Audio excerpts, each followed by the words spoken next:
Eu acredito que uma pessoa espiritualizada, uma pessoa que tem uma religião muito firme, talvez ela passe pelo luto de uma forma um pouco, não todas, mas um pouco mais tranquila. Porque ela tem aquilo escrito, né? Ah, talvez ela esteja num lugar melhor. Talvez lá no futuro tu encontre essa pessoa. Ou talvez não, né? Então, será que as pessoas espiritualizadas, aquelas pessoas que são mais firmes naquela religião que ela escolheu, será que elas passam pelo luto de uma forma mais tranquila por causa disso? Eu diria que não mais tranquila, mais diferente. Então, pessoas que têm determinada crença, determinada religião, elas podem encontrar muito alívio, muito amparo nas suas próprias crenças, de pensar que talvez a pessoa morreu, mas ela está em um lugar melhor, está no céu.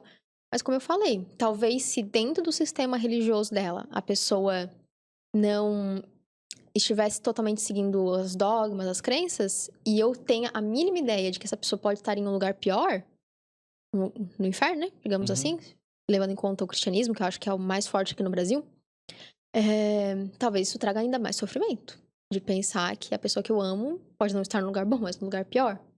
Então, tem esse viés que a gente tem que olhar também, mas eu não botaria a mão no fogo de dizer ateus ou agnósticos sofrem mais porque não acreditam em um plano espiritual. Porque muitas vezes pode trazer muito alívio pensar que morreu, acabou.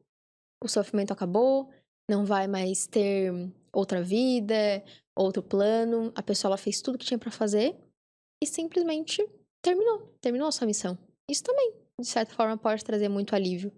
Então, não tem como dizer o que é melhor, o que é pior.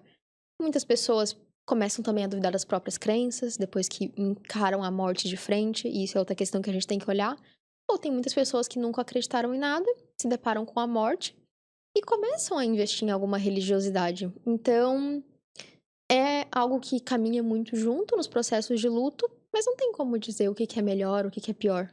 Tu vê isso acontecendo muito da pessoa, talvez ela não tenha uma religião, mas depois que ela encarar a morte de perto, ela sinta algo, ou alguma pessoa que era religiosa e passou por uma questão de morte certa ali e ela mudou de opinião?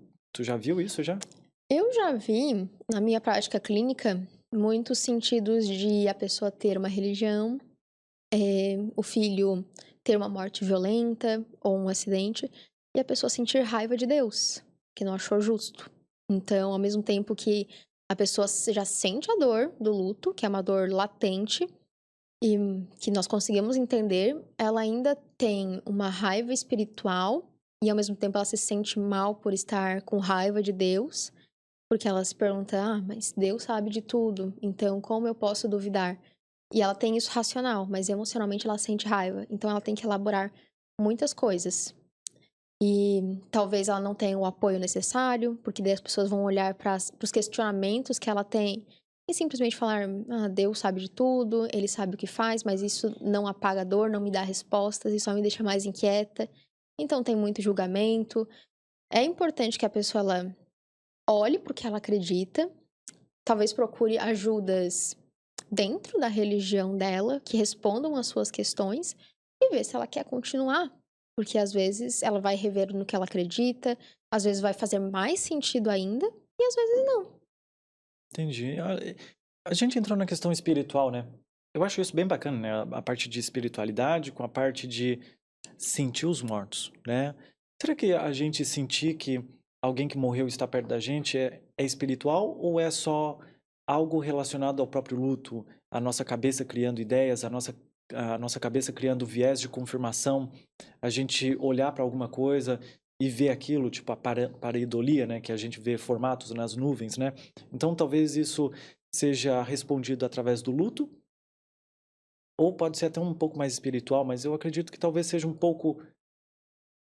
Eu vou dizer dos dois, vai, porque eu não tenho certeza, né? Então eu vou dizer dos dois. O que que tu vê aí das pessoas? Ou eu senti a presença dele, ou eu sonho com ele. Bom, sonhar é muito mais do inconsciente, né? Eu acredito que tenha muito mais ligação com o inconsciente do que a espiritualidade, mas eu não posso confirmar isso novamente. Mas o que que tu vê disso? A pessoa que sente, a pessoa que vê, tá muito mais ligada ao sentimento de luto? Uhum. Isso é uma coisa muito complexa, porque são coisas que a gente não pode testar, né? Então, a psicologia é uma ciência, mas quando nós olhamos para a espiritualidade dos nossos pacientes e no que eles acreditam, não tem muito como a gente testar e falar: "Não, isso que você está sentindo é totalmente racional e é feito por isso, por isso, por isso", ou não, é totalmente espiritual. E também vai cair numa coisa muito perigosa, que é o viés do terapeuta. Porque a gente sabe que pelo nosso código de ética nós não podemos induzir nenhuma crença, assim como nós não podemos fazer pouco caso da crença. Então, digamos que, por exemplo, né, se eu fosse ateia e uma paciente minha falasse que viu, viu a pessoa que morreu. E eu não posso chegar e digamos que ela viu e ela seja espírita. E ela me dizendo, não, dentro do espiritismo a gente vê dessa forma, e tem tudo isso. E eu falo, não, isso aí não existe. Porque tá dentro da espiritualidade dela. E não tem como eu testar, a gente não tem certeza se Deus existe ou não. Então, como é que eu vou dizer com certeza de que aquilo é um fenômeno somente material, psíquico, ou se tem algo espiritual nisso? A gente sempre tem que tentar olhar para o que o paciente traz dentro da perspectiva espiritual dele e não da minha. Claro que em alguns momentos a gente vai ter que rever isso se estiver trazendo muito prejuízo. Porque dentro do DSM-5, que tem a questão do luto prolongado, tem uma parte que fala sobre. Vou usar o termo psicose, mas não é exatamente isso que ele traz. Mas ver vultos, escutar barulhos, ter quase como se fossem alucinações. Só que isso não diz respeito apenas à espiritualidade, tem que entrar num grande escopo. Então, seriam essas aparições, essas visões, junto de talvez uma isolação extrema, de uma depressão profunda, de uma perda dissociativa da realidade, Falta de sono uma falta de também. sono. Então, tudo isso a gente tem que levar em conta. Se a pessoa está se alimentando direito, se ela está tendo comunicação com outras pessoas vivas, né? E também se ela tá dormindo bem, se ela tá saindo, fazendo coisas, ou se não, se ela só pensa 24 horas na morte. Será que isso não poderia ser algo prejudicial? Mas a pessoa pode dizer, não, eu vi, escutei, tive um sinal, tive um sonho, mas isso me fez muito bem. Eu acredito que foi algo espiritual, né? A pessoa falando, eu acredito que foi espiritual, acredito que foi o espírito que voltou pra falar comigo. Mas essa pessoa continua trabalhando, essa pessoa continua tendo outros relacionamentos, ela consegue ser funcional. Então, não vejo grandes prejuízos nisso. Eu gosto disso da psicologia, sabe? Claro, não menosprezando alguns psicólogos, né? Que são aqueles que empurram a sua religião ou a sua não religião ao seu paciente. Eu gosto disso, dessa questão. Poxa, ele tá com um problema ali e mesmo assim que o problema dele seja na religião, mesmo assim eu não vou empurrar a minha religião, a minha não religião, a não ser que isso traga problemas para ele. Acho muito legal isso.